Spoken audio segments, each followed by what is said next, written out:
আজ স্টোরি রুমে শুনুন আমেরিকার ভৌতিক গল্প অ্যামব্রোস বিয়ার্সের লেখা দ্য নকটার্নাল ভয়েসের বাংলা রূপান্তর।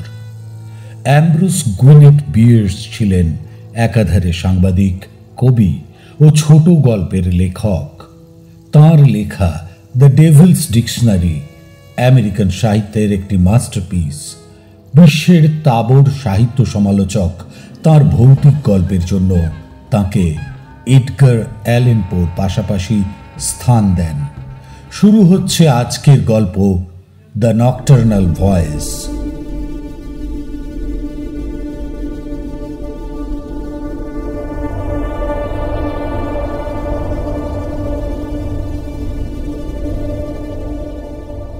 অন্ধকার, সে এক তারাহারা রাত। আমরা রয়েছি উত্তর প্রশান্ত মহাসাগরে। পালে বাতাস না থাকবার জন্য আমাদের এখানেই শান্তভাবে অপেক্ষা করতে হচ্ছে।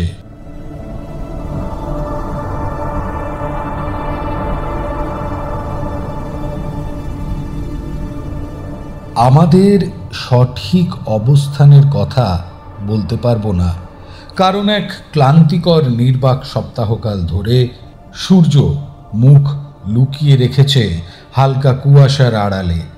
মনে হচ্ছে এই কুয়াশা ভেসে আছে আমাদের মাস্তুল সমান উঁচুতে। মাঝে মাঝে কুয়াশার আবরণ নিচে নেমে আসছে, ঢেকে ফেলছে চারপাশের সমুদ্রকে। হাওয়া নেই, কাজেই জাহাজের হালটাকে বেশ দৃঢ় করে ধরে রেখেছিলাম আমরা। ডেকে মানুষ বলতে আমি একলা, নাবিক বলতে আছে দুটি মানুষ আর একটা বাচ্চা। তারা নিজেদের আস্তানায় ঘুমিয়ে আছে। আমার বন্ধু উইল হলো এই ছোট্ট জলযানখানার মালিক।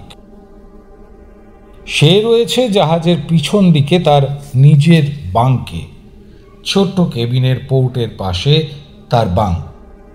আমাদের জলযানের চারপাশে নিরন্ধ্র অন্ধকার।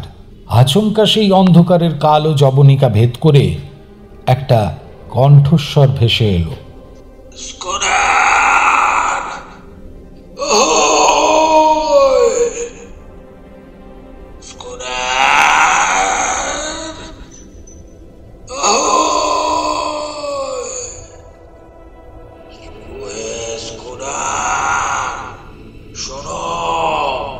যে পালতোলা জাহাজে দুই বা তার বেশি মাস্তুল থাকে তাকে বলে স্কুনার।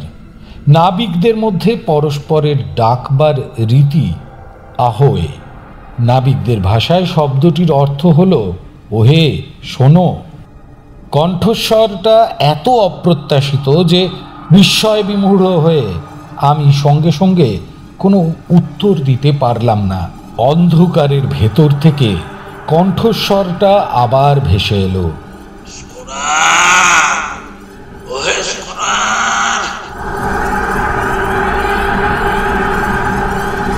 কেমন অদ্ভুত, অপরিষ্কার, ঘড়ঘড়ে, অমানবিক কণ্ঠস্বর। আধার সাগরের বুকে রয়েছে এই অশ্রুতপূর্ব অদ্ভুত অমানবীয় কণ্ঠস্বরের উৎস।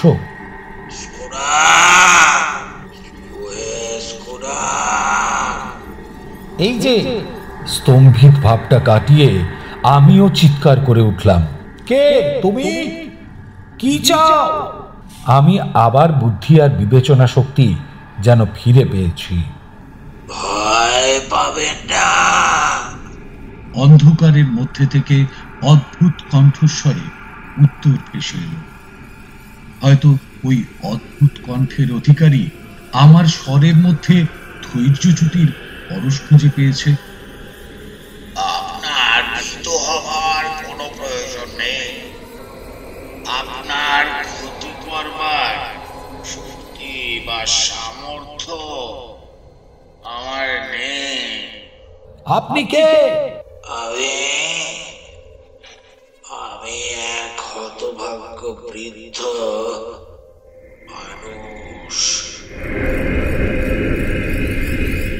বক্তব্যের মাঝখানে বিরতিটুকু কেমন যেন কানে বাজল। বৃদ্ধ আর মানুষ, এই শব্দ দুটির মাঝখানে এমন অদ্ভুত বিরতি কেন? পরে অবশ্য আমি এই বিরতির আসল তাৎপর্যটুকু বুঝতে পেরেছিলাম। তাহলে কাছে আসছেন না কেন? আমি একটু বিরক্তভাবেই জিজ্ঞেস করলাম। আমি যে একটু ঘাবড়ে গিয়েছি। কণ্ঠস্বরের মধ্যে এমন একটা ইঙ্গিত ছিল, আর সেই ইঙ্গিতটা আমি মোটেই পছন্দ করিনি। আমি পারি না, আমি কাছে আসতে পারি না, সেটা নিরাপদ হবে না, মোটেই নিরাপদ হবে না। কণ্ঠস্বর থেমে গেল। চারপাশ আবার নিস্তব্ধ। আপনি কি বলতে চাইছেন? আরো অবাক হয়ে আমি জিজ্ঞেস করলাম, কি নিরাপদ হবে না? আপনি কোথায়? কান পেতে রইলাম কিছুক্ষণ, কিন্তু অন্ধকারের মধ্যে থেকে কোনো উত্তর এলো না। আচম্বিতে একটা অনির্দিষ্ট সন্দেহ বসে কিনা সঠিকভাবে বলতে পারবো না, ছুটতে গিয়ে একটা লণ্ঠন নিয়ে এলাম। সঙ্গে সঙ্গে পায়ের গোড়ালি দিয়ে ডেকে আঘাত করে উইলকে জাগাবার চেষ্টা করলাম। তারপর আবার ফিরে এলাম যেখানটায় দাঁড়িয়েছিলাম সেখানে। রেলিংয়ের ওপারে নিঃশব্দ অনন্ত সমুদ্রের দিকে আলো ফেললাম, কিন্তু নিরন্ধ্র অন্ধকারের কালো জবনিকা ভেদ করে লণ্ঠনের হলুদ আলো বেশি দূর যেতে পারল না। কিন্তু অবাক কাণ্ড, সাগরের দিকে আলো ফেলতেই একটা অস্পষ্ট অবরুদ্ধ আর্তস্বর আমার কানে ভেসে এলো। তারপরেই শুনতে পেলাম ছলাৎ করে একটা শব্দ। কেউ যেন আচমকা জলের মধ্যে দাঁড় ফেলল। আমি কিছু দেখছি এটা নিশ্চিতভাবে বলতে পারছি না, তবে মনে হচ্ছে আলোর প্রথম রশ্মি যখন পড়ল তখন জলের ওপর কিছু একটা যেন ছিল, আর এখন জলের উপর কাউকে দেখা যাচ্ছে না, কিছুই দেখা যাচ্ছে না। এই যে কে যেন কথা বলছিলেন, কোথায় গেলেন আপনি? এ আবার কি রকম নির্বোধ রসিকতা? কিন্তু কেউ কোনো উত্তর দিল না। কেবল দূর থেকে ভেসে আসতে লাগলো অস্পষ্ট ছপ ছপ শব্দ। কেউ যেন দাঁড় বেয়ে নৌকা নিয়ে গা ঢাকা দিচ্ছে রাতের অন্ধকারে। জাহাজের পেছন দিককার পাটাতনের ফোকরের দিক থেকে উইলের কণ্ঠস্বর শোনা গেল। ব্যাপার কি জর্জ? এখানে এসো উইল। আমি বললাম, কি হয়েছে? ডেক দিয়ে আস্তে আস্তে উইল বলল। একটু আগে যে অদ্ভুত ব্যাপারটা ঘটল তার কথা ওকে বললাম। উইল আমাকে কয়েকটা প্রশ্ন করলো, তারপর এক মুহূর্ত নীরব থেকে নিজের ঠোঁটের কাছে হাত দুখানা নিয়ে চিৎকার করে ডাকলো, বোট ahoy! Boat ahoy! নৌকা, ওহে নৌকা! অনেক দূর থেকে একটা ক্ষীণ উত্তর ভেসে এলো বাতাসে। আমার সঙ্গী আবার ডাকলো, বোট ahoy! কিছুক্ষণ চারপাশে নীরবতা। তারপরই শোনা গেল অস্পষ্ট ছপ ছপ শব্দ। দাঁড় বেয়ে নৌকা নিয়ে কে যেন এগিয়ে আসছে আমাদের ছোট্ট পালতোলা জাহাজখানার দিকে। ছপ ছপ ছপ ছপ ছপ ছপ ছপ। দাঁড় টানার শব্দ অস্পষ্ট থেকে স্পষ্ট এবং তারপর স্পষ্টতর হয়ে উঠছে। আসুন, জাহাজের কাছে আসুন। উইল সাদর আহ্বান জানালো। আলোটা সরিয়ে নিন। আবার শোনা গেল নৈশ কণ্ঠস্বর। আলো সরাবো কেন? কোন দুঃখে সরাবো? আমি আপন মনে বিড় বিড় করে বললাম। কিন্তু উইল দেখছি ওই রহস্যময় কণ্ঠের অধিকারীর পক্ষে। সে বলল, বেশ তো, ও যা বলছে তাই করো না কেন? কর্তার ইচ্ছে কর্ম। অগত্যা আলোটাকে রেখে দিলাম বুলওয়ার্কের তলায়। আসুন, কাছে আসুন, উইল বলল। ছপ ছপ ছপ। আবার দাঁড় টানবার শব্দ শোনা গেল। তারপর আমাদের জাহাজের খানিকটা দূরে, এই 6 ফ্যাদম দূরে শব্দটা থেমে গেল। এ কি, থামলেন কেন? জাহাজের পাশে আসুন। উইল বলল, ভয় পাচ্ছেন কেন? এখানে ভয় করবার মতো কিছুই নেই। কথা দিন আলো দেখাবেন না। অন্ধকারের ভিতর থেকে কণ্ঠস্বর ভেসে এলো। তার সঙ্গে আপনার কি সম্পর্ক? আমি ক্রুদ্ধস্বরে বললাম, আপনি আলোকে এত ভয় পাচ্ছেন কেন? কণ্ঠস্বর শুরু হয়েই আচমকা থেমে গেল। কারণ কি? আমি সঙ্গে সঙ্গে প্রশ্ন করলাম। উইল আমার কাঁধের উপর হাত রেখে বলল, তুমি একটু চুপ করো জর্জ। নিচু গলায় সে বলল, আমাকে ওর সঙ্গে মোকাবেলা করতে দাও। রেলিংয়ে ঝুঁকে পড়ে উইল বলল, শুনুন মশাই, এ তো বেশ অদ্ভুত ব্যাপার। রাতের অন্ধকারে প্রশান্ত মহাসাগরের মাঝখানে আমাদের সামনে এসে পড়েছেন। কি করে জানবো আপনি আমাদের উপর কোনো কৌশল আর চাতুরি খাটাতে এসেছেন কিনা? বলছেন আপনি একা, কিন্তু না দেখে কি করে বুঝবো? আর এই অন্ধকারে আলো ছাড়া দেখবই বা কি করে? আলোর ক্ষেত্রে আপনার আপত্তির কারণ কি?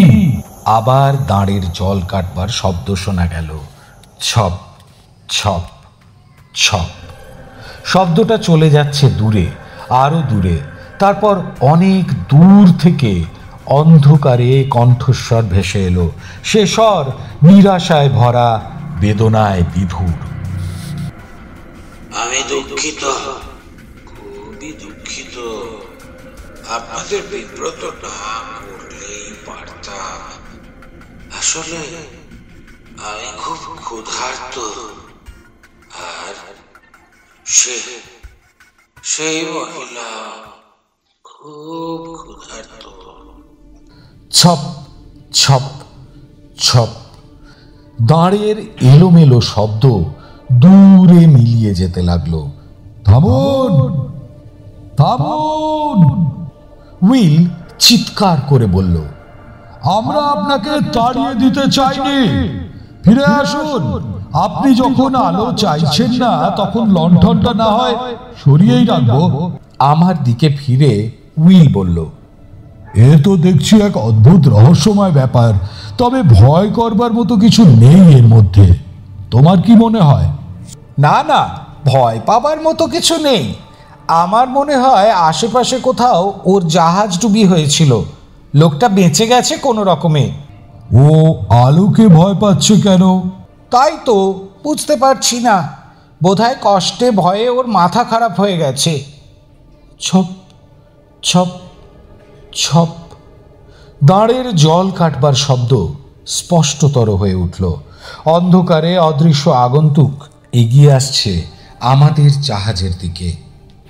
আলোটাকে রেখে এসো জর্জ, উইল বলল।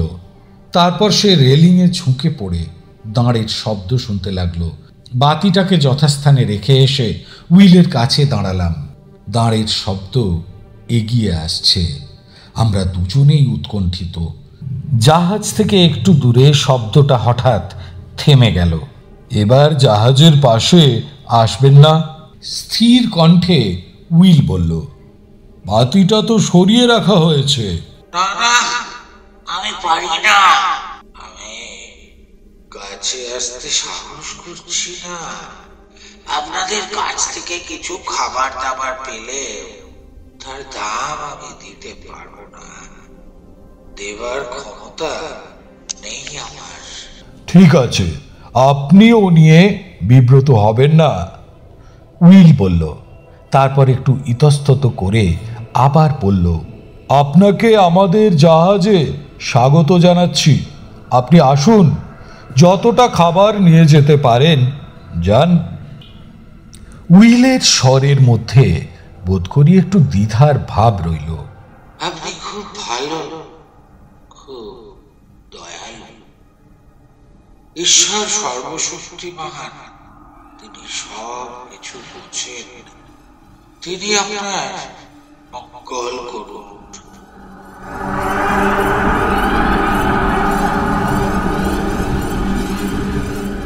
শেষ দিকটায় আধার রাতের আগন্তুকের কণ্ঠস্বর কেমন যেন খসখসে আর কর্কশ হয়ে উঠল। হ্যাঁ, সেই মহিলা যার কথা আপনি বলছিলেন। উইল আচমকা বলে উঠল, তিনি কি? তাকে আমি দ্বীপে রেখে এসেছি। রাতের কণ্ঠস্বর উত্তর দিল, কোন দ্বীপে? আমি প্রশ্ন করলাম। সে দ্বীপের নাম আমি জানি না। ভগবানের কাছে। আচমকাই থেমে গেল কণ্ঠস্বর। আমরা কি সেই মহিলার জন্য একখানা নৌকো পাঠাতে পারি না? এবার উইল এই কথাটা জিজ্ঞেস করল। অসাধারণ জোর দিয়ে আধার রাতের আগন্তুক এই ছোট্ট নেতিবাচক শব্দটা উচ্চারণ করল। কেন? হায় ভগবান! কর্কশ কণ্ঠে যেন আর্তনাদি করে উঠল নীল সাগরের অজানা আগন্তুক।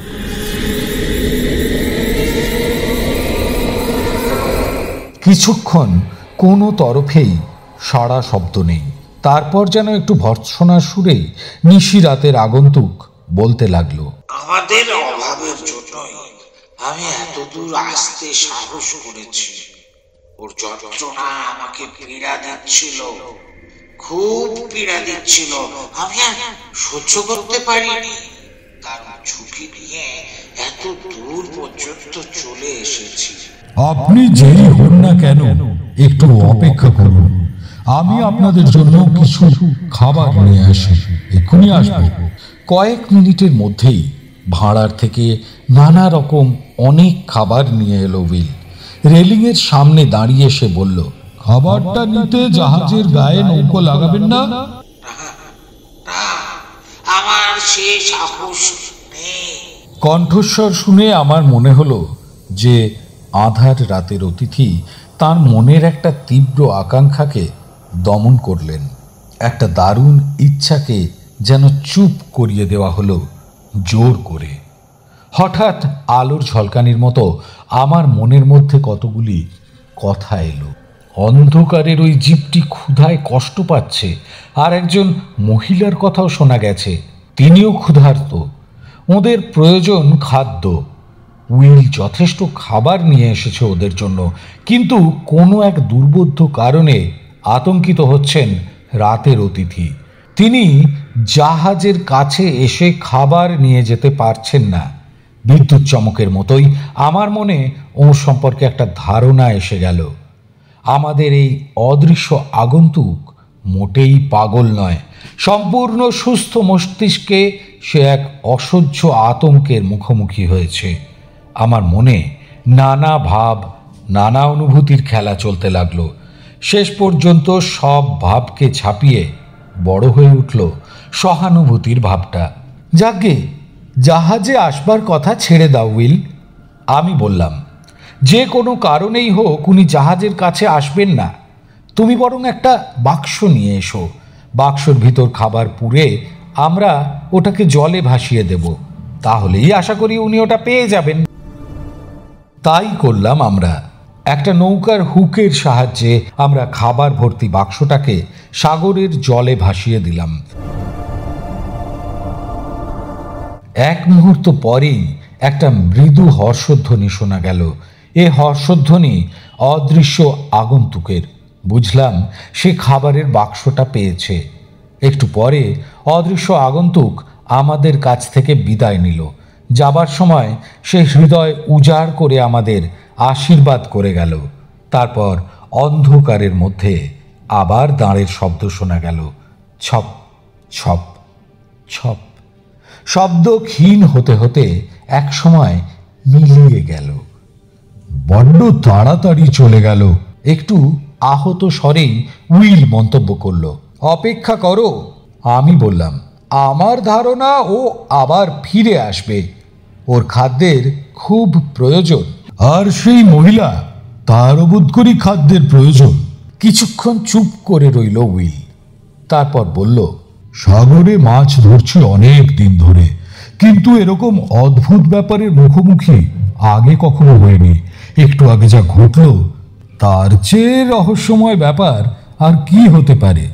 হ্যাঁ, আমি সংক্ষিপ্ত উত্তর দিলাম।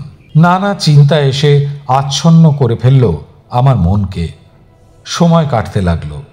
1 ঘন্টা কাটলো, 2 ঘন্টা কাটলো, তবু উইল আমার সঙ্গে ডেকের উপরেই রয়ে গেল। রাতের এই অদ্ভুত রোমাঞ্চকর অভিজ্ঞতা যেন ঘুমকাতুরে উইলের সমস্ত ঘুমকে তাড়িয়ে দিয়ে গেছে। 3য় ঘন্টারও 3 ভাগ কেটে গেল। ঘন্টা শেষ হতে আর মোটে মিনিট 15 বাকি। এমন সময় আমরা আবার নিস্তব্ধ সাগরের বুকে দাঁড় টানবার শব্দ শুনতে পেলাম। ছপ ছপ ছপ। শব্দটা এগিয়ে আসছে আমাদের স্কুনারের দিকে। শুনুন, চাপা গলায় উইল বলল। ওর কণ্ঠস্বরে উত্তেজনার পরশ। ও আবার ফিরে আসছে, আমি ঠিক এটাই ভেবেছিলাম। আমি বললাম। দাঁড় টানার শব্দটা আরও কাছে এগিয়ে এলো। লক্ষ্য করলাম জলের মধ্যে দাঁড়ের প্রতিটি আঘাত এখন দৃঢ়তর এবং দীর্ঘস্থায়ী। অদৃশ্য আগন্তুকের দেহে যেন নতুন তেজ আর শক্তির সঞ্চার হয়েছে। সত্যি খাবারের খুবই দরকার ছিল।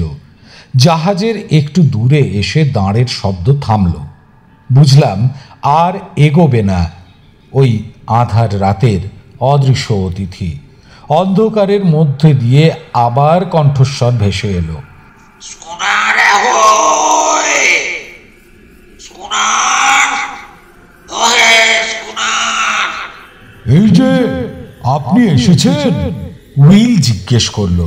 হ্যাঁ, আমি হঠাৎ আপনাদের কাছ থেকে চলে গিয়েছিলাম, কিন্তু তার খুব প্রয়োজন ছিল। নিতান্ত প্রয়োজনে চলে যেতে হয়েছিল। সেই মহিলা? উইল প্রশ্ন করলো। সে মহিলা এখন পৃথিবীতে কৃতজ্ঞ। শিগগিরই স্বর্গে, হ্যাঁ, স্বর্গে গিয়ে আরো কৃতজ্ঞ হবেন। উত্তরে কিছু বলতে গিয়ে উইল হতবুদ্ধি হয়ে থেমে গেল। আমি কিছুই বললাম না। অবাক হয়ে ভাবতে লাগলাম অদ্ভুত বিরতিগুলির কথা। অদৃশ্য আগন্তুক কথা বলতে গিয়ে মাঝে মাঝে অদ্ভুতভাবে থেমে যাচ্ছিল। কিন্তু কেন কেন?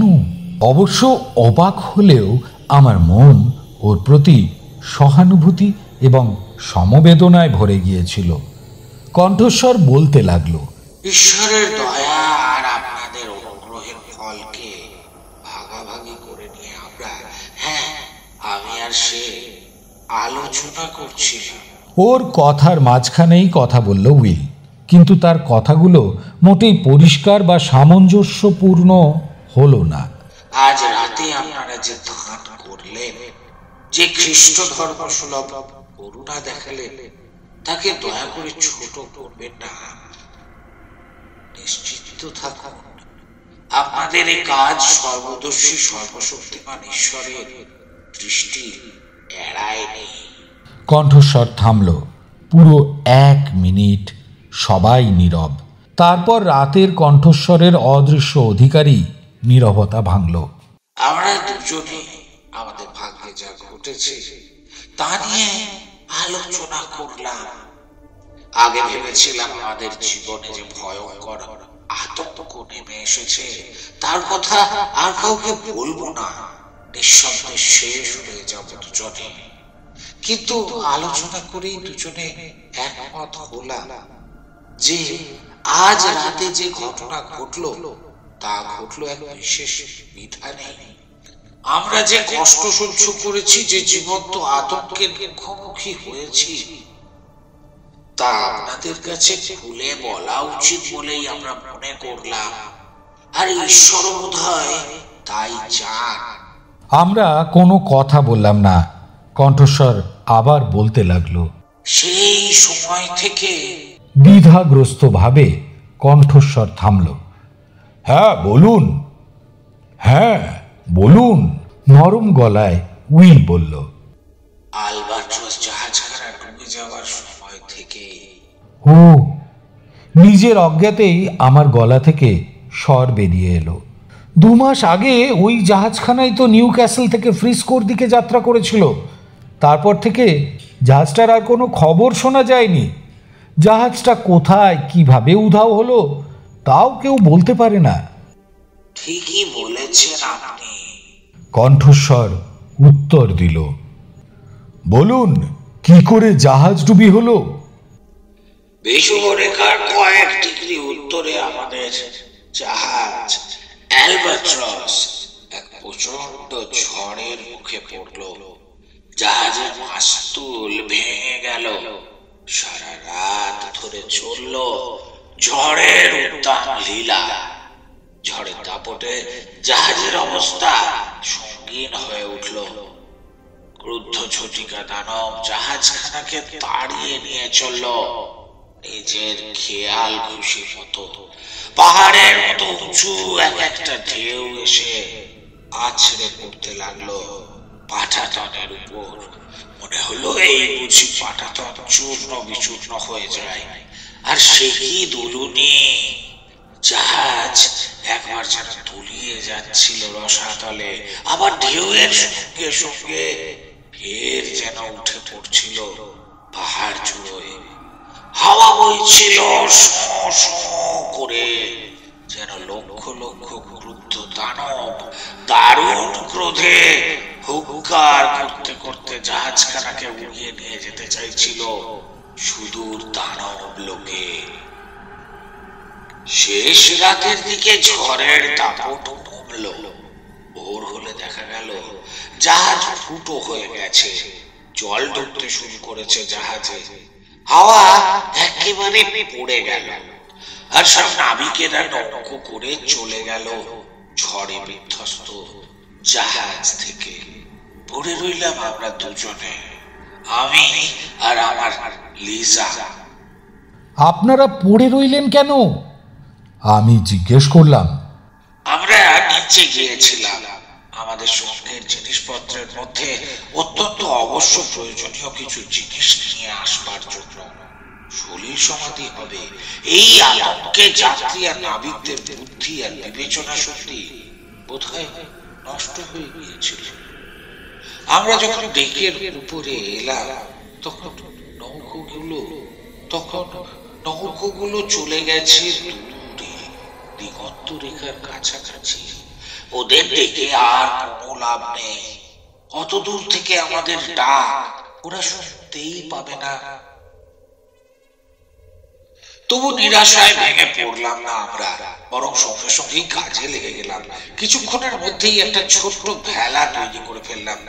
তার উপর যতটুকু জিনিসপত্র ধরে ততটুকুই আমরা সঙ্গে নিলাম। অনেকটা পরিমাণ পানীয় জল আর বেশ কয়েক প্যাকেট বিস্কুট সঙ্গে নিতেও ভুললাম না। ইতিমধ্যে জাহাজের অনেকখানাই জলের তলায় চলে গিয়েছিল। আমরা ভেলায় চড়ে বসলাম। জাহাজের বাঁধন কেটে ভেলা এগিয়ে চলল সমুদ্র পথে। পরে লক্ষ্য করলাম আমাদের ভেলা কোনো স্রোতের গতিপথে পড়েছে। এই স্রোত দ্রুত গতিতে আমাদের ভেলাটাকে ডুবন্ত জাহাজখানা থেকে দূরে নিয়ে চলল। জাহাজ আর স্রোতের মাঝখানে একটা কোণের সৃষ্টি হয়েছিল। সেই কোণ বজায় রেখেই স্রোতের মুখে আমাদের ভেলা এগিয়ে চলল। 3 ঘন্টা কেটে গেল। জাহাজের কাঠামোটা আমাদের দৃষ্টি সীমার বাইরে চলে গেছে। ভাঙা মাস্তুলটাকে আরো কিছুক্ষণ দেখা গেল বটে, কিন্তু এক সময় সেটাও দৃষ্টির বাইরে চলে গেল। সন্ধ্যার দিকে চারপাশ কুয়াশায় ঢেকে গেল। সারা রাত আমাদের চারপাশে রইল ঘন ধূসর জবনিকা। পরের দিনেও সেই জবনিকা উঠল না। ঘন কুয়াশার মধ্যেই আমরা ভেসে চললাম কোন অজানার দিকে, কে জানে।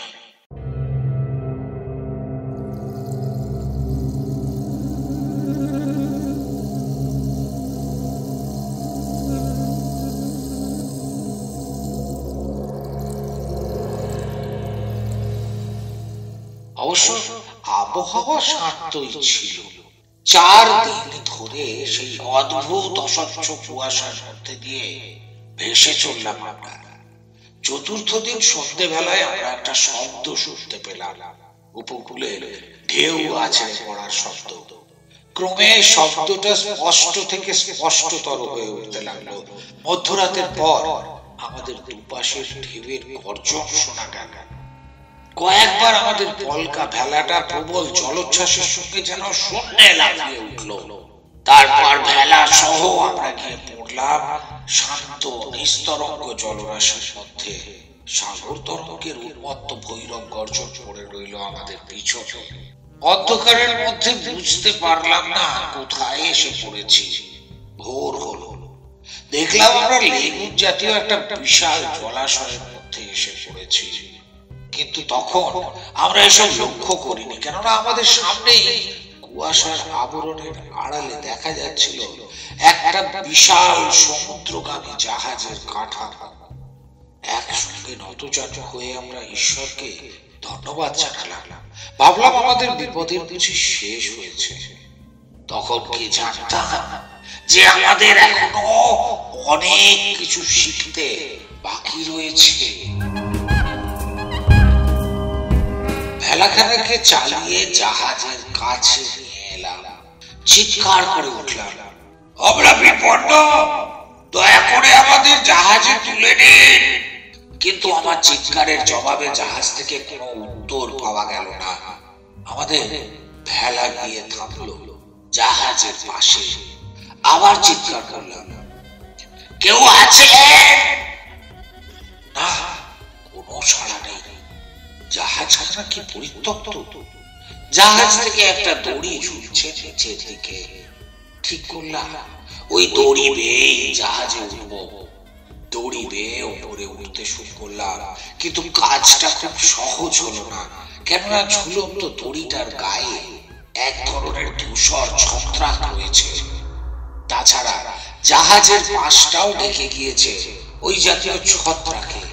মনে হচ্ছে জাহাজের গায়ে যেন ফুসকুড়ি উঠেছে, জায়গায় জায়গায় আবার নীলচে কালো দাগ।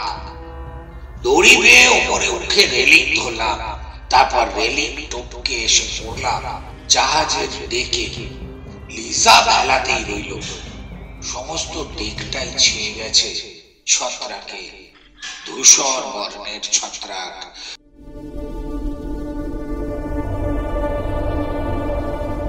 কতগুলো ছত্রাক থেকে আবার পিণ্ডের মতো বস্তু বেরিয়েছে। পিণ্ডগুলো উচ্চতায় বেশ কয়েক ফুট, কিন্তু সে সময় আমি এসব ব্যাপার নিয়ে বিশেষ মাথা ঘামাইনি। আমি খুঁজছিলাম মানুষ। জাহাজের ভিতরে মানুষজনের দেখা পাওয়াই ছিল তখন আমার প্রধান লক্ষ্য। আমি চিৎকার করলাম, কিন্তু কেউ সাড়া দিল না।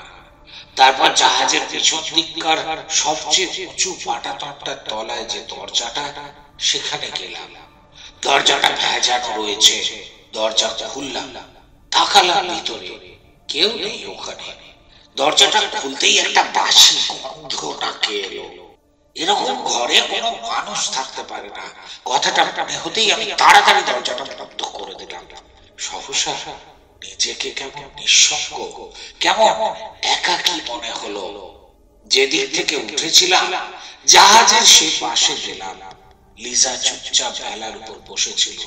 আমাকে নিচের দিকে তাকাতে দেখে সে জিজ্ঞেস করলো, কাউকে দেখতে পেলে? না, দেখে শুনে মনে হচ্ছে জাহাজখানা অনেকদিন ধরে পরিত্যক্ত অবস্থায় রয়েছে। তুমি একটু অপেক্ষা করো, দেখি বইটই জাতীয় কিছু পাই কিনা। পেলে তুমিও উপরে উঠতে পারবে। তারপর দুজনে মিলে ভালো করে জাহাজখানা খুঁজে পেতে দেখা যাবে। একটু পরেই ডেকের উল্টো দিকে একটা দড়ির মই খুঁজে পেলাম। সেটাকে এনে আমাদের ভেলার দিকে ঝুলিয়ে দিলাম। একটু পরে ও এসে দাঁড়ালো আমার পাশে। দুজনে মিলে বিশাল জাহাজখানার পিছন দিকটা তন্ন তন্ন করে খুঁজলাম। কোনো কেবিন আর অ্যাপার্টমেন্টই বাদ দিলাম না, কিন্তু না, কোথাও জীবনের কোনো চিহ্ন নেই। জাহাজের এখানে ওখানে, এমনকি কেবিনগুলোর মধ্যেও সেই অদ্ভুত ধরনের ছত্রাক জন্মেছে। লিজা বলল, এগুলো পরিষ্কার করে ফেলা যাবে। জাহাজের পিছন দিকটায় যে জনমানব নেই এই সম্পর্কে আমরা নিশ্চিত হলাম। এবার সামনের দিকটা দেখতে হবে। ধূসর রঙের কুৎসিত ছত্রাকের মধ্যে দিয়ে আমরা সামনের দিকে এগোলাম। দেখে মনে হয় কে যেন ফাঙ্গাসের চাষ করেছে এখানে। কতগুলো বেশ বড় হয়েছে। ওগুলোর মাথায় গোলাকার পিণ্ডগুলো বেশ উঁচু। এদিকটাও আমরা তন্ন করে খুঁজলাম, কিন্তু বৃথা খোঁজা, কোথাও কেউ নেই। আমরা দুটি প্রাণী ছাড়া জাহাজে আর কেউ নেই। আর খোঁজাখুঁজি করে কি হবে? জাহাজের পেছন দিকে ফিরে এলাম। এরকম অবস্থায় স্বাচ্ছন্দ্যে যতটুকু ব্যবস্থা করা সম্ভব তা করতে তৎপর হলাম আমরা দুজনে মিলে দুখানা কেবিন পরিষ্কার করলাম। তারপর আমি খুঁজতে গেলাম জাহাজের কোথাও কিছু খাবার পাওয়া যায় কিনা। খাবার পেয়ে গেলাম সহজে। ঈশ্বরকে ধন্যবাদ দিলাম, তার অসীম করুণা। টাটকা জলের পাম্পটাও খুঁজে পেলাম। পাম্পটা খাটালাম, জল পাওয়া গেল। একটু বিশ্বাস হলেও এই জল পান করা যেতেই পারে। কয়েকদিন আমরা জাহাজে রইলাম, তীরে নামবার কোনো চেষ্টাই করলাম না। আমরা জায়গাটাকে বাসযোগ্য করে তুলবার কাজেই ব্যস্ত রইলাম। তবুও সেই প্রথম দিকের দিনগুলিতে একটা ব্যাপারে আমরা দুজনেই সচেতন হয়ে উঠলাম। ব্যাপারটা হলো এই যে, আমরা যা ভেবেছিলাম বোধ করি আমাদের কপাল তার চেয়েও ঢের বেশি খারাপ।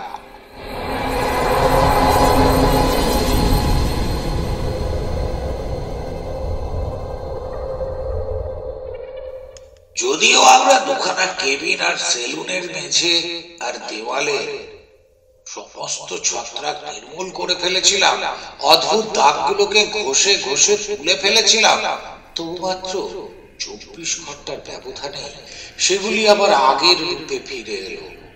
এই অদ্ভুত ব্যাপারটা যে কেবল আমাদের নিরুৎসাহিত করলো তাই নয়, আমাদের মনের মধ্যেও এনে দিল একটা অস্পষ্ট অস্বস্তির অনুভূতি। কিন্তু আমরা পরাজয় স্বীকার করে হাল ছেড়ে দিলাম না। আমরা নতুন করে আবার কাজ শুরু করলাম।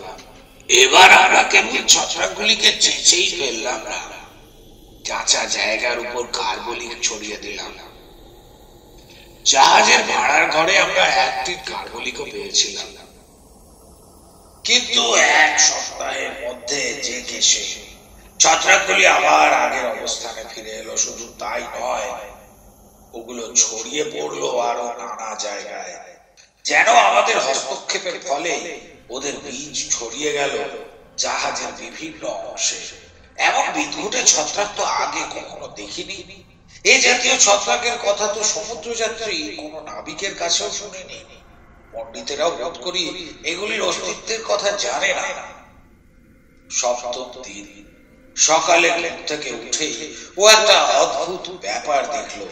ওর বালিশের খানিকটা জায়গা নিয়ে ছত্রাক জন্মেছে, আর তা জন্মেছে ওর মুখের কাছাকাছি। কোন রকমে গায়ে পোশাক চড়িয়েই ও আমার কাছে ছুটে এলো। আমি তখন জাহাজের রান্নাঘরে বসে প্রাতরাশ তৈরি করার জন্য আগুন জ্বালাবার চেষ্টা করছি। জন, জন, শিগগির এসো, দেখে যাও কি হয়েছে। হাঁপাতে হাঁপাতে ও বলল, কি ভয়ঙ্কর, কি সাংঘাতিক ব্যাপার। কি ব্যাপার, কি হয়েছে? উৎকণ্ঠিত ভাবে আমি জিজ্ঞেস করলাম। এসো, নিজের চোখেই দেখে যাও। একরকম টানতে টানতেই ও আমাকে নিয়ে গেল ওর কেবিনে। গিয়ে যা দেখলাম তাতে আমার সমস্ত শরীরটা কেঁপে উঠলো। সঙ্গে সঙ্গে সিদ্ধান্ত নিয়ে ফেললাম দুজনে একমত হয়ে, না, এ সর্বনাশে জাহাজে আর নয়, এক্ষুনি জাহাজ ছেড়ে চলে যাব আমরা। দেখা যাক লেগুনের উপকূলে আমাদের থাকবার একটা ব্যবস্থা করা যায় কিনা। সেখানে হয়তো সুখ না থাকলেও স্বস্তি থাকবে। তাড়াতাড়ি আমাদের সামান্য কটা জিনিসপত্র গোছগাছ করে নিলাম। দেখলাম ওগুলোর মধ্যে ওই মারাত্মক ছত্রাকের অভিযান শুরু হয়েছে। ওর শালের এক প্রান্তে একদল ফাঙ্গাস জন্মেছে। ওকে কিছু না বলে আমি সেটা এক পাশে ছুঁড়ে ফেললাম।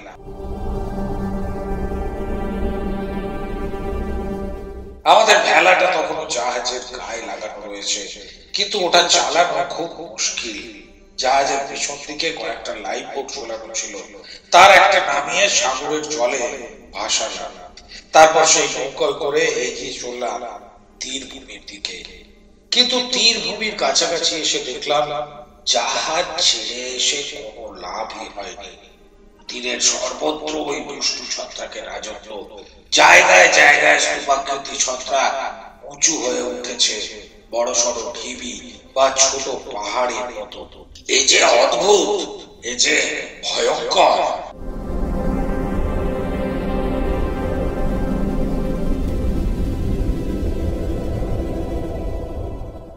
একমাত্র গল্প কথার গল্প লোকে এরকম আজগুবি, এরকম অবাস্তব কিছু করতে পারে, কিন্তু নিজের চোখে যা দেখছি তা তো কোনো গল্পকারের কল্পনার ভাষণ নয়।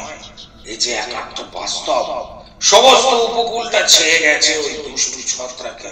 অভিজ্ঞতায় দেখেছি এগুলো মরে না। মনে হলো ছত্রাকের ঢিবিগুলোর মধ্যে যেন জাগছে মৃদু কম্পন।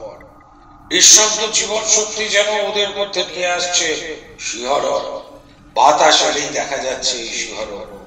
এখানে ওখানে ছত্রাকের আকৃতি বিশাল বিশাল আঙুলের মতো। জায়গায় জায়গায় আবার ওগুলোর আকার উঁচু সমতল ক্ষেত্রের মতো। কিন্তু ওসব জায়গা তো আরো বিপজ্জনক। কোথাও কোথাও এই ছত্রাক দেখতে ছোটখাটো পেটে গাছের মতো, কিন্তু সেগুলো খুবই অদ্ভুত দর্শন। ওগুলো অসাধারণ পাক লাগানো, অবিশ্বাস্য রকমের গ্রন্থি। কুদর্শন আর জটিল এই ফাঙ্গাস গুলো মাঝে মাঝে কেঁপে উঠছিল থরথর করে। প্রথমটায় মনে হয়েছিল উপকূল ভাগের সবটাই বুঝি ছত্রাকে ঢাকা, কিন্তু এখানে আমাদের ভুল হয়েছিল। কেননা উপকূল ধরে নৌকো চালাতে চালাতে একটু পরেই দেখতে পেলাম একটা ফাঁকা জায়গা। সেখানে কোনো ছত্রাক বা শৈবাল নেই। জায়গাটা সমতল এবং সাদা রঙের। সাদা রং হয়েছে বোধহয় নাকি বালু কণার জন্য। সেখানেই আমরা নামলাম নৌকা থেকে। এবার দেখলাম যাকে বালি বলে ভেবেছি তা আসলে বালি নয়। এগুলো যে কিসের কণা তা আমি বলতে পারবো না।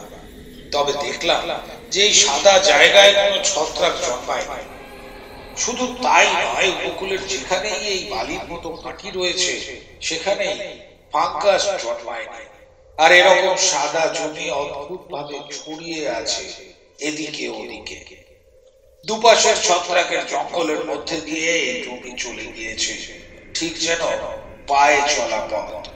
অন্যত্র কেবল ছত্রাক আর ছত্রাক, ঘৃণা, ক্লিষ্ট আর ক্লেদাক্ত ধূসরতার অসুন্দর সমারোহ।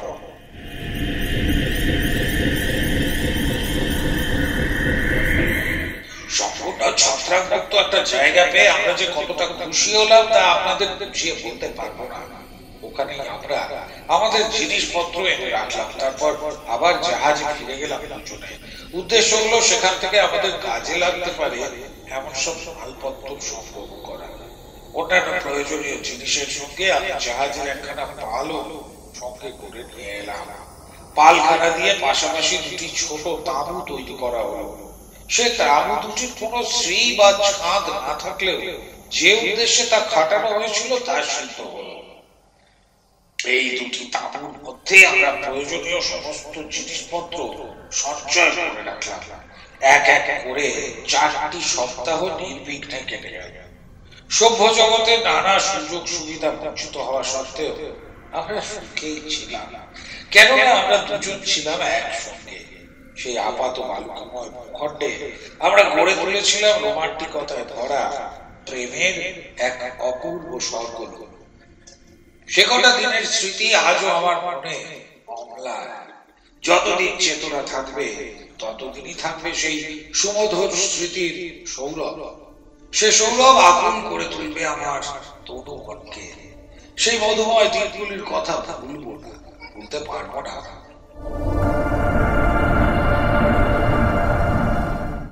প্রথম দেখা গেল ওর ডান হাতের বুড়ো আঙুলে, দেখা গেল গোলাকৃতির ছত্রাক। হঠাৎ দেখলে মনে হয় যেন আঙুলে একটা ধূসর রঙের আঁচি লেগেছে। ও যখন আমাকে আঙুলটা দেখালো তো দারুণ ভয়ে আমার হৃদপিণ্ডটা কেঁপে উঠল। হায় ভগবান, এ কি হলো? ওর আঙুলটা পরিষ্কার করে বিষাক্ত ছত্রাক মুক্ত করলাম। কার্বলিকা জল দিয়ে ভালো করে পরিষ্কার করলাম আঙুলটা। পরদিন সকালে ও আবার আমাকে আঙুলটা দেখালো। হায় ভগবান, সেই ধূসর আভাটা ফিরে এসেছে আঙুলে। কিছুক্ষণ আমরা কোনো কথা বলতে পারলাম না, একে অন্যের দিকে তাকিয়ে রইলাম নিঃশব্দে। তারপর নিঃশব্দেই আবার ওটাকে তুলে ফেলবার কাজে লেগে গেলাম। আমার কাজের মাঝখানে ও হঠাৎ উত্তেজিত ভাবে বলে উঠল, তোমার মুখের পাশে ওটা কি? তার উৎকণ্ঠায় ওর কণ্ঠস্বর তীক্ষ্ণ। জিনিসটা কি তা বুঝবার জন্য মুখের পাশে হাত দিলাম। ওই তো ওখানে, তোমার কানের পাশের চুলের তলায়। হ্যাঁ হ্যাঁ, আর একটু সামনে।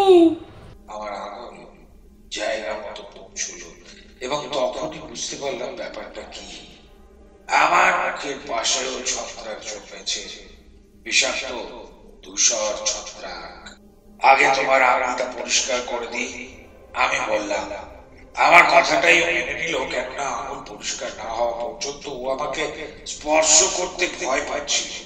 আঙুলটাকে ভালো করে ধুয়ে বিষাক্ত বীজাণু মুক্ত করলাম। তারপর ওর কাজ হলো।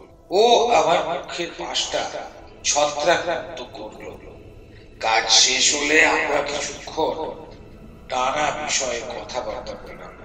হঠাৎ আমাদের খুশি ভরা জীবনটাকে আচ্ছন্ন করে ফেলেছে এক ভয়ঙ্কর চিন্তার কালো কুটির মেঘ। মূর্তিমান অমঙ্গল যেন নিঃশব্দ পদসঞ্চারে এগিয়ে আসছে আমাদের দিকে। আমরা ভয় পেলাম। হ্যাঁ, আচমকিতে দারুণ ভয়ে ছেয়ে গেল আমাদের সমস্ত মন। কিসের ভয়, কিসের ভয় সে সম্পর্কে আমাদের মনে কোনো স্পষ্ট ধারণা নেই, কিন্তু এটা যে মৃত্যু ভয় থেকে ভয়ঙ্কর সেই সম্পর্কে আমাদের মনে কোনো সন্দেহ ছিল না। রসদমন্তরা জল নিয়ে নৌকা করে দ্বীপ ছেড়ে সাগরে ভাসবার কথা আমরা আলোচনা করলাম, কিন্তু ওই সীমাহীন মহাসমুদ্রের বুকেও তো আমরা একান্ত অসহায়। ওই পলকা নৌকের উপর ভরসা করে প্রশান্ত মহাসাগরে পাড়ি দিয়ে সভ্য জগতে ফিরে যাওয়ার কল্পনা করা বাতুলতার সামনে। আর তাছাড়া ওই বিষাক্ত ধূসর ছত্রাক আমাদের দুজনের দেহকেই আক্রমণ করেছিল। ঠিক করলাম এখানেই থাকবো আমরা, ঈশ্বরের ইচ্ছায় পূর্ণ হোক। তিনি আমাদের নিয়ে যা করতে চান তাই হোক, আমরা অপেক্ষা করব। আর তাছাড়া আমাদের করণীয় আর কি বা আছে? 1 মাস, 2 মাস, 3 মাস কেটে গেল। আমাদের দেহে ছত্রাকের আক্রমণ বেগ বেড়ে গেছে। শরীরের যে জায়গায় প্রথম আক্রমণ শুরু হয়েছিল সেখানে ছত্রাক বেড়ে গেছে। তাছাড়া দেহের নতুন নতুন জায়গাতেও শুরু হয়েছে আক্রমণ। আমরা ক্রমাগত বুঝে চলেছি, কাজেই আমাদের দেহে যে ভয়ঙ্কর আক্রমণ হওয়ার কথা তুলনামূলক ভাবে বোধ করি তার চেয়ে কম আক্রমণই হচ্ছিল। প্রায় রসদ এবং প্রয়োজনীয় জিনিসপত্র সংগ্রহ করবার জন্য পরিত্যক্ত জাহাজখানায় যেতাম। সেখানে ফাঙ্গাস বেড়ে চলেছে অনিরুদ্ধ গতিতে।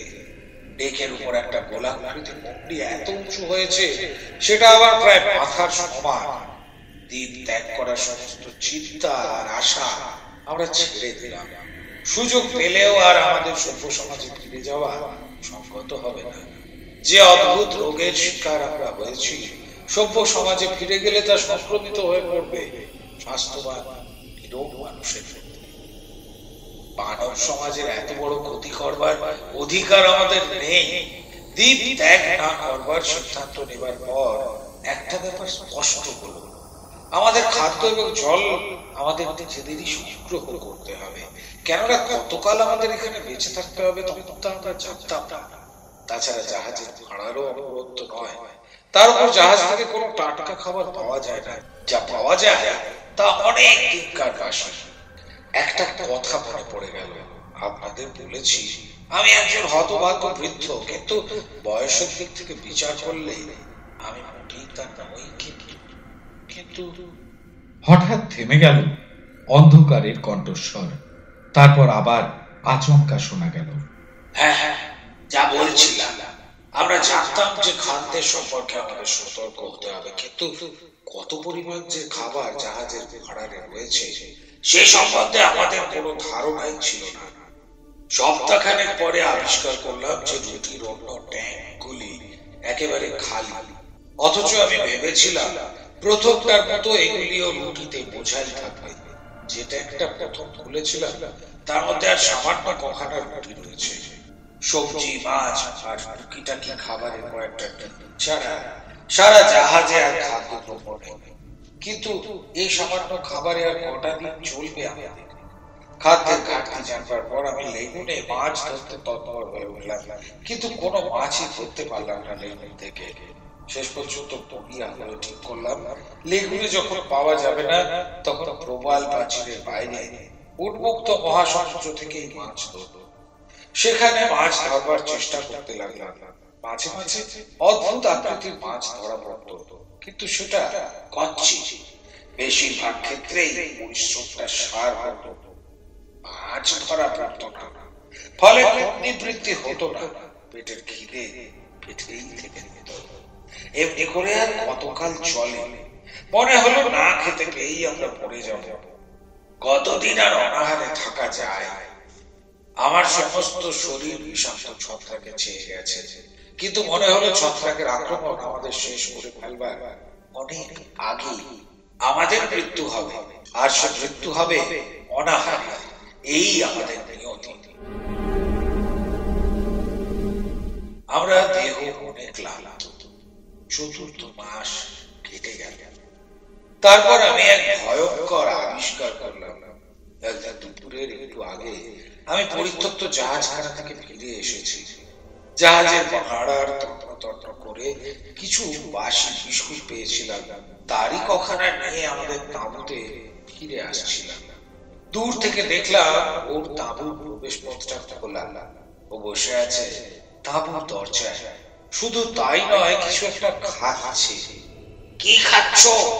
কি খাচ্ছ? বলতে বলতে আমি এক লাফে নৌকা থেকে নেমে পড়লাম। আমার কণ্ঠস্বর শুনে ও কেমন যেন হতবুদ্ধি হয়ে গেল। অত্যন্ত চতুরতার সঙ্গে ঘুরে গিয়ে ও কোনো একটা জিনিস ফাঁকা জায়গাটার কিনারায় ছুঁড়ে ফেলে দিল। খানিকটা দূরে গিয়ে পড়লো জিনিসটা। আমার মনের মধ্যে একটা অস্পষ্ট সন্দেহ মাথা চাড়া দিয়ে উঠল।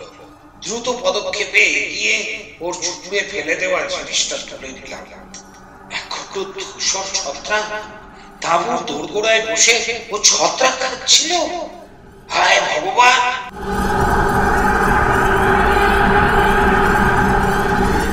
ছত্রাকের টুকরোটা হাতে করে ওর কাছে গেলাম। ও লজ্জায় ভয়ে একেবারে বিমর্ণ হয়ে গেছে।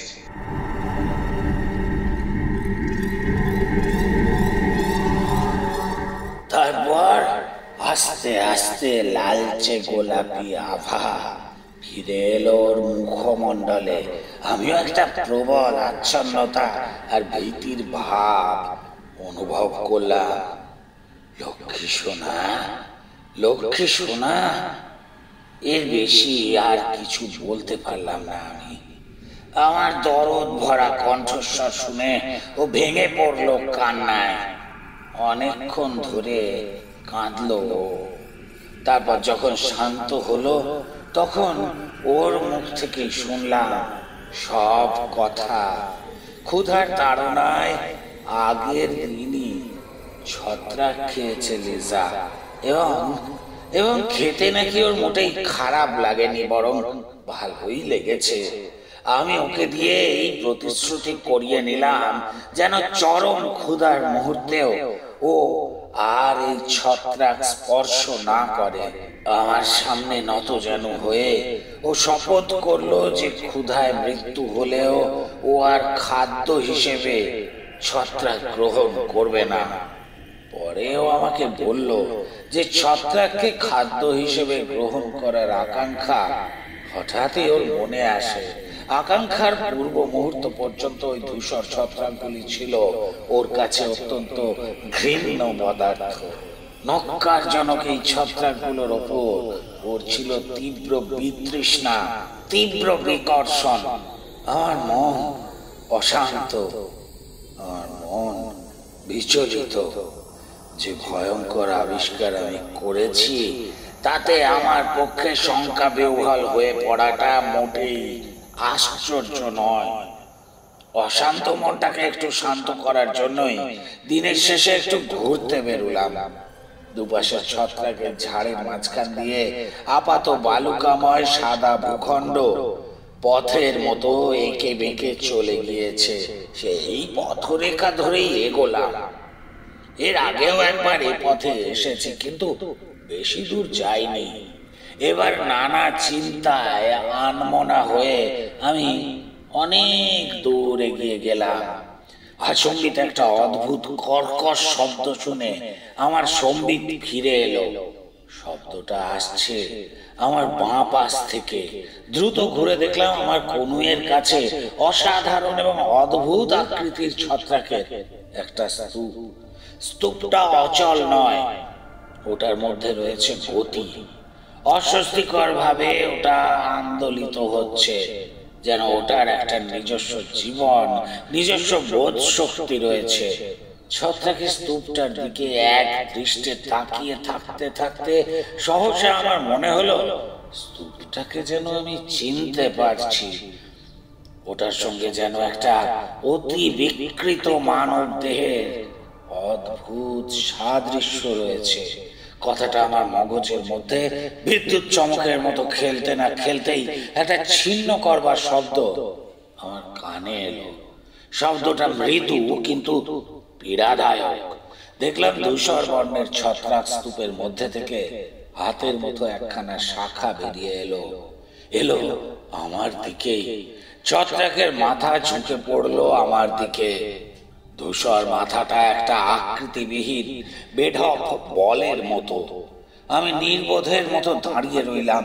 হাতের মতো শাখাটা আমার মুখ স্পর্শ করে আলতো ভাবে যেন হাত বুলিয়ে দিল। দারুণ আতঙ্কে চিৎকার করে আমি কয়েক পা পিছু হটে এলাম। আমার ঠোঁটের উপর কেমন একটা মিষ্টি মিষ্টি স্বাদ। ওখানেও ছত্রাক শাখা স্পর্শ এসে লেগেছিল। আমি ঠোঁট চাটলাম।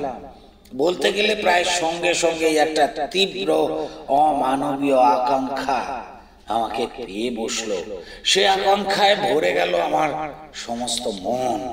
ঘুরে দাঁড়িয়ে আমি একখণ্ড ছত্রাক ভেঙে নিলাম, খেলাম, আবার ভাঙলাম, আবার খেলাম, আবার আবার আবার। আমি বহুকালের ক্ষুধার্ত। আমার এই মহা ক্ষুধার পরিতৃপ্তি নেই। পাগলের মতো খেতে লাগলাম। বেশ খেতে, চমৎকার মিষ্টি মিষ্টি স্বাদ। খেতে খেতেই মনে পড়লো দুপুরের একটু আগে ওর তাঁবুর দরজায় যা ঘটেছিল তার কথা। বিদ্যুৎ চমকের মতোই কথাটা আমার মনে এলো। সঙ্গে সঙ্গে আমার মস্তিষ্কের প্রতিটি কোষ যেন তড়িতাহত হয়ে উঠল। আমার আচ্ছন্ন মনটা যেন আবার হয়ে উঠল সজীব, সক্রিয়।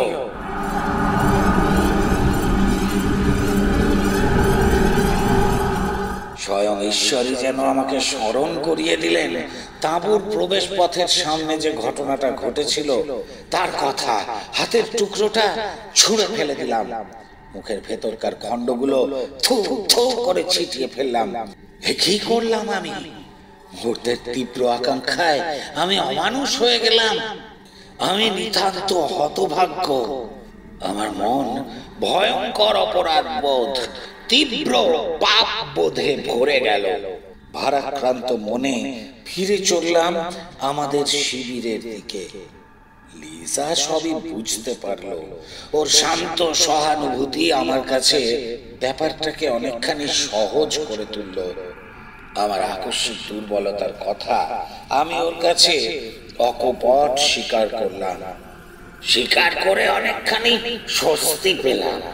মনের গ্লানি অনেকটা কেটে গেল। কিন্তু ধূসর ছত্রাক স্তূপের অন্তরালে আমি যে আভাস পেয়েছি, যে ভয়ঙ্কর সত্য আমি উপলব্ধি করেছি তার কথা আমি ওর কাছে একেবারে চেপে গেলাম। অনাবশ্যক আতঙ্কের হাত থেকে আপাতত ওকে রক্ষা করতে চাইলাম। কিন্তু আমার জ্ঞানের ভান্ডার একটু বেড়েছে, কিন্তু এ জ্ঞান অসহ্য। এ জ্ঞান আমার মস্তিষ্কের কোষে কোষে প্রদাহের সৃষ্টি করলো। মাথার মধ্যে বইতে লাগলো আতঙ্কের স্রোত। এ স্রোতের কোনো বিরাম নেই, কোনো বিরতি নেই। মন হয়ে পড়লো শঙ্কা বিহ্বল। আমার মনে বিন্দুমাত্র সন্দেহ রইল না যে জাহাজে করে লেগুনে আগত মানুষদের মধ্যে একজন হতভাগ্যের শেষ পরিণতি আমি একটু আগে সচক্ষে দেখেছি। আমাদের জন্য অপেক্ষা করে আছে ওই রকম নারকীয় পরিণতি। ধূসর ছত্রাক স্তূপ, এই হবে আমাদের পরিণতি। হায় ভগবান! এরপর থেকে আমরা আর কোনোদিনই ওই জঘন্য ছত্রাক খাইনি, কিন্তু ছত্রাক খাওয়ার আকাঙ্ক্ষা বোধ করি আমাদের রক্তের মধ্যে ঢুকে গিয়েছিল।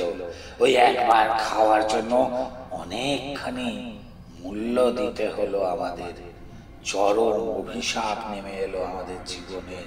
শাস্তি পেলাম, কি সাংঘাতিক শাস্তি! এমন শাস্তি যেন চরম শত্রু জীবনেও না আসে। আমাদের সমস্ত শরীরে ছত্রাক ছড়িয়ে পড়ল।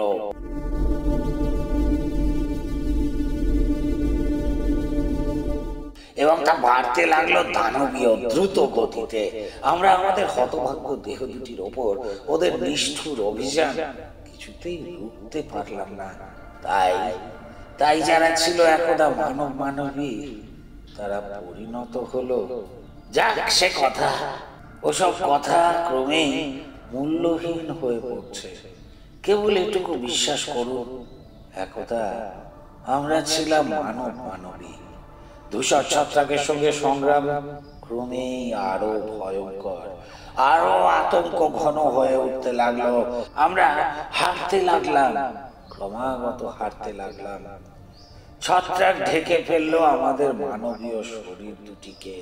সঙ্গে সঙ্গে বেড়ে চলল ছত্রাকের স্বাদ গ্রহণ করার জন্য তীব্র আকাঙ্ক্ষা, ক্ষুধা, প্রচন্ড ক্ষুধা, অথচ খাদ্য নেই।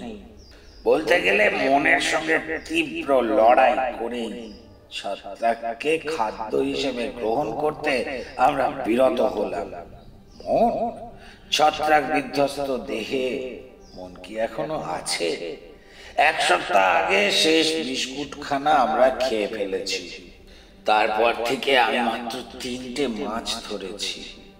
আজ রাতেও আমি সাগরে এসেছিলাম মাছ ধরার জন্য। এমন সময় ঘন কুয়াশার মধ্যে থেকে বেরিয়ে এলো আপনাদের স্কুনারটা। আমি আপনাদের ডাকলাম। এ কাহিনীর বাকিটা তো আপনারা জানেন। আপনারা গৃহহীন, সমাজহীন দুটি হতভাগ্য প্রাণীকে দয়া করেছেন। এই দুটি হতভাগ্য একদা মানুষ ছিল। তাদের মনে ছিল কত আশা, কত স্বপ্ন। আপনাদের দয়ার জন্য সর্বশক্তিমান ঈশ্বর আপনাদের মঙ্গল করুন। ছাপ জলে দাঁড় পড়বার শব্দ শোনা গেল। ছপ আবার দাঁড় পড়ল জলে। রাতের কণ্ঠস্বর আবার ভেসে এলো। শেষবারের মতো শুনলাম সেই স্বর ভেসে এলো কুয়াশার আবরণ ভেদ করে। কেমন যেন ভৌতিক, কেমন যেন শোকাতুর সেই কণ্ঠস্বর। ঈশ্বর আপনাদের মঙ্গল করুন, ঈশ্বর আপনাদের মঙ্গল করুন। বিদায়, বিদায়। আপনাদের কাছ থেকে বিদায় নিচ্ছি, বিদায় নিচ্ছি মানুষের কাছ থেকে। শেষের দিকটায় রাতের আগন্তুকের কণ্ঠস্বর দারুণ আবেগে থরথর করে কেঁপে উঠল। বিদায়! আমরা দুজন, আমি আর উইল চিৎকার করে বললাম। আমাদের হৃদয় আবেগে ভরা। সেখানে চলছে নানা আবেগের খেলা। এতক্ষণ ধরে যেন আবিষ্ট অবস্থায় ছিলাম। এবার পারিপার্শ্বিকের অবস্থা সম্বন্ধে যেন চেতনা ফিরে এলো। তাকিয়ে দেখলাম ভোর হচ্ছে। সাগরের বুকে যেন নেমে আসছেন অরুণ প্রণয়িনী কল্যাণময়ী উষা। আমাদের চারপাশে কুয়াশার ধূসর আবরণেও লালের ছোপ লাগলো। তারপর সূর্য উঠল। তীক্ষ্ণ বর্ষার মতো একটা আলোক রশ্মি এক জায়গায় কুয়াশার পাতলা আবরণকে ছিন্ন করে ছড়িয়ে পড়ল এ যাবৎ লুকোনো সাগরের বুকে। আধো আলো আধো ছায়ার মধ্যে দেখা গেল অপসৃয়মান একখানা নৌকো। ছপ ছপ ছপ নৌকোখানা চলে যাচ্ছে দূরে, আরও দূরে, দৃষ্টিসীমার বাইরে, ঘন কুয়াশায় ধূসর জবনিকার অন্তরালে। অস্পষ্টভাবে দেখলাম দুখানা দাঁড়ের মাঝখানে একটা বস্তুটা নড়াচড়া করছে। মনে হলো একখানা স্পঞ্জ, ধূসর রঙের প্রকাণ্ড একখানা স্পঞ্জ যেন আন্দোলিত হচ্ছে। জলে দাঁড় পড়ছে ছপ ছপ ছপ। দাঁড়ের রং ধূসর, নৌকার রং ধূসর। মুহূর্তের জন্য তীক্ষ্ণ দৃষ্টিতে তাকালাম, কিন্তু বৃথা চেষ্টা। বুঝতে পারলাম না কোথায় হাতের শেষ আর কোথায় দাঁড়ের শুরু। ধূসর হাত আর ধূসর দাঁড় মিলেমিশে একাকার হয়ে গেছে। ওদের সংযোগস্থল বের করতে পারলাম না। মুহূর্তের জন্য আমার দৃষ্টি গিয়ে পড়ল ওর মাথার ওপর। ধূসর স্পঞ্জের মতো মাথাটা সামনের দিকে ঝুঁকে পড়েছে, আর দুখানা দাঁড় যাচ্ছে পিছনের দিকে জল কাটবার জন্য। ছপ ছপ ছপ। দাঁড়ের শব্দ ক্ষীণ থেকে ক্ষীণতর হয়ে এলো। নৌকা চলে গেল আলোক সীমার বাইরে। ধূসর নৌকার ধূসর চালক মাথা নাড়াতে নাড়াতে অদৃশ্য হয়ে গেল ধূসর কুয়াশার আড়ালে।